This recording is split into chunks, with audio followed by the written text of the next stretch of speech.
ইংল্যান্ডের বিরুদ্ধে Headingley test ম্যাচে ৩৭১ রান ধরে রাখতে ব্যর্থ হয়েছে ভারত। ম্যাচে বাজে ফিল্ডিং, জসপ্রীত বুমরা ছাড়া বোলারদের ব্যর্থতা এবং নেতৃত্বের অভাবে পরাজয়ের মুখ দেখতে হয়েছে শুভমন গিলের দলকে। এই পারফরম্যান্সে রীতিমতো ক্ষুব্ধ প্রাক্তন ভারতীয় অধিনায়ক সুনীল গাভাস্কার।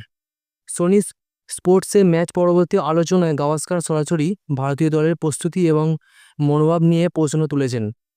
তিনি বলেন, পরের দুদিন বিশ্রাম নাও, ঠিক আছে, কিন্তু তারপর থেকে দয়া করে সিরিয়াসলি অনুশীলন শুরু করো। ঐচ্ছিক অনুশীলন বন্ধ করো।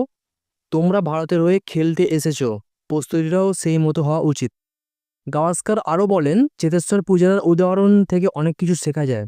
আমি কোনোদিন ওকে ঐচ্ছিক অনুশীলনে বসতে দেখিনি। কোচিং স্টাফ ওকে প্রায়শই বলতেন, তুমি কি কোনোদিনও ছুটি নেবে না। ও এতটাই নিবিড় অনুশীলন করত। শুধু ক্যাচ ফেলার কথা নয়, গোটা ভারতীয় দলের ফিল্ডিংকে কড়া ভাষায় সমালোচনা করেছেন গাভাস্কার।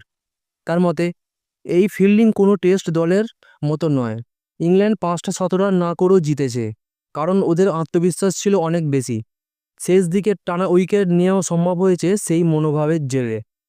ভারতীয় দলের ফিল্ডিং ছিল খুবই সাধারণ মানের, একে পেশাদার বলা যায় না। এছাড়া গাভাস্কারের মতে শুভমন গিলের নেতৃত্বেও পরিণতির অভাব ছিল।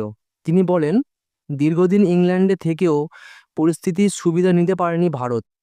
কোন সময় কাকে বল দেওয়া উচিত তা বোঝার মানসিক প্রস্তুতিও ছিল না।